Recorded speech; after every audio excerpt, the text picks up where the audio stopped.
Hello, everyone, and welcome back to Education Unfold Biology. In this video lecture, we are going to discuss about wildlife damage control, and this is the second video of this video series, which is all about wildlife damage. So, in this video, you are going to learn about the management actions that are taken to reduce the wildlife conflicts with humans, other wildlife species, and the other resources as well. So, let us begin with this. Okay, so wildlife damage management programs, whenever we talk about them in broad sense, they can be divided into four parts. First, the definition of the problem. Second, ecology of the problem species. Third, management method applications. And fourth, the evaluation of the management efforts.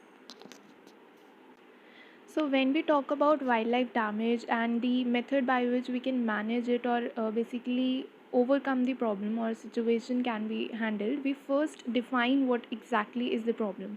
We determine the species and the number of animals that are causing that damage, the amount of loss, what exactly is the damage that is being caused, and by whom, and the other social and biological factors that are related to the damage problems are discussed in this first part of wildlife damage management program.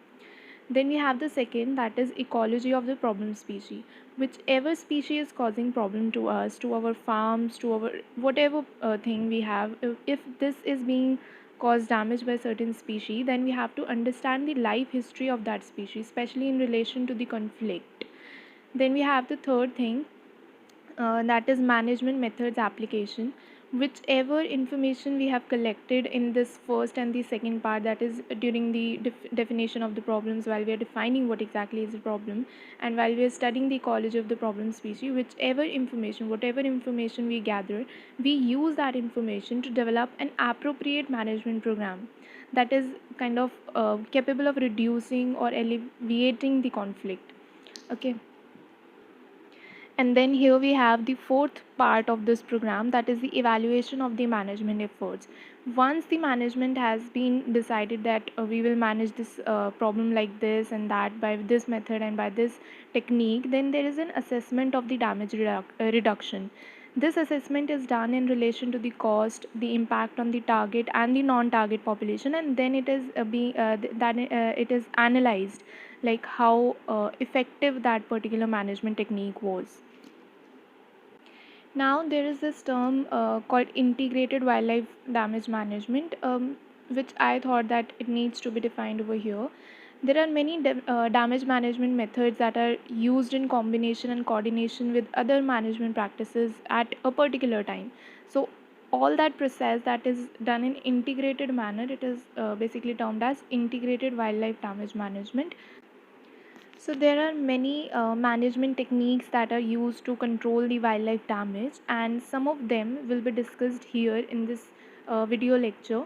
There are certain bullet points under which we will be discussing the techniques, and the bullet points are as follows: modification of habitat, food, or cultural practices; exclusion, barrier, or screening; third, frightening devices; fourth, repellents or the aversive conditioning; fifth, removal or relocation; sixth, reproductive interferences; and seventh, the guards. Okay, so first point was the modification of habitat, food, or the cultural practices. These techniques can be used, or these practices can be used to make feeding sites less attractive to the wildlife animals and destroying the cover, and therefore decreasing the population of those wildlife animals which are causing damage to our crops, our livestock, or whatever the problem is being faced. So there are certain things that we can use under this heading. That is, first we can select the plants which are resistant to rodents or the ungulates or anything that damages the crops. And the second solution to it is lure or the conservation crops. The lure and the conservation crops can be used for waterfowls and the blackbirds.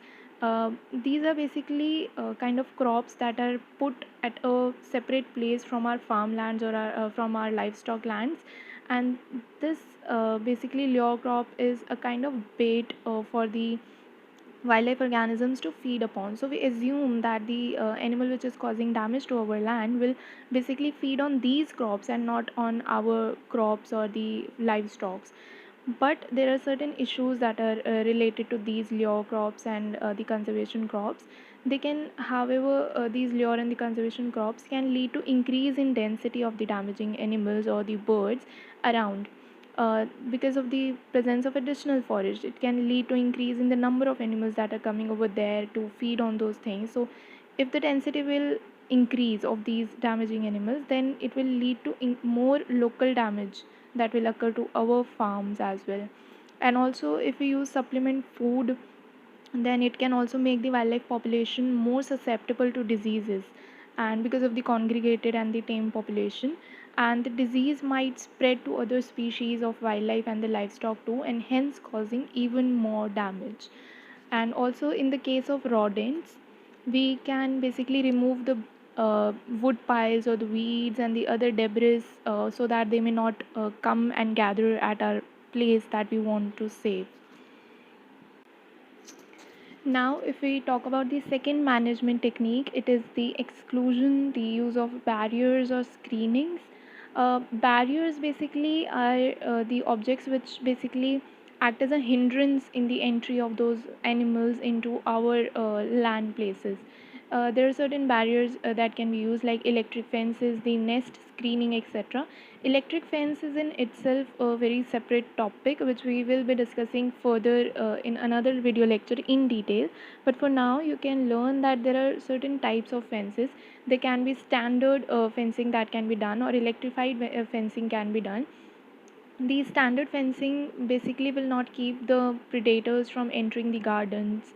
The predators may learn to jump over or dig under these fences. So therefore, electrified fences are used. Electrified single wire strands can be used, or woven wire fences can be used. The multiple strand woven wire fences, electrical fences, these are more versatile and are long lasting, and they are better than the single wire electrified strands. So the choice comes according to the organism that we will discuss in another video lecture in detail. For now, this information is enough. Then we can use the plastic netting techniques to keep birds out of the place, and there are certain automatically closing gates, and then we have electrified mats also. There's this technique called plastic seedling protectors which can be used to protect the conifer seedlings from rodents and the rabbits. These are basically the plastic net tubes that are placed over the seedlings at plantings, and the branches of that plant are allowed to grow through the netting. So branches can come out, grow through these netting, and the plant will be protected from the rodents and the rabbits. So basically, the aim of these exclusion and the barrier techniques or the screening technique is to prevent the access of the pest species into the area or the structures that we want to protect. Or basically, the aim can be termed as the elimination of physical contact of the pest with certain specific objects that we don't want others to touch, like our livestock land. We don't want other animals who feed on our livestock to enter that land where we are keeping our livestock. So we can use these barrier techniques or exclusion techniques or screening techniques. So now moving on to the next method that is used to basically frighten away the predators is the frightening devices. Certain lights, distress calls, or the loud noises, or the scarecrows, plastic streamers, and lanterns can be used as frightening devices for this management practices. The radio activated guard box, or the RAG boxes, and MAG, that is movement activated guard devices, can be used for the same purpose, that is to frighten away the predators. Basically, RAG, that is the radio activated guard box, it is activated when radio collared wolf is in vicinity. So when this radio collared wolf is detected by RAG, it prevents the habituation of the animals. It uses lights and sirens to scare away those animals, and hence it works that way. Similarly, this MAG, that is movement activated guard devices, they work or they get activated by passive infrared detectors. So whenever the detector detects the infrared, it sets off the light and the sound. It scares away the predators from the area and hence protects the area from the predators. There are certain visual devices, or the sonic devices, or the ultrasonic devices that can be used for this purpose, for frightening away the animals which are harming our crops or our livestock and whatever property of ours. Visual repellents, example, eye spots can be used for birds mostly, and in some cases it can be used for the mammals, and many other visual devices are there. There are certain sonic devices like alarms, like distress calls, and firecrackers, and also the sirens, and certain ultrasonic devices which emit the sound with frequency which is over 20,000 hertz, that is above the human hearing level, are also used, which are available commercially. There are certain birds and the ungulates that can easily adjust or habituate to frightening devices. They can rather quickly do this. So, for them, certain other measures are taken into practice.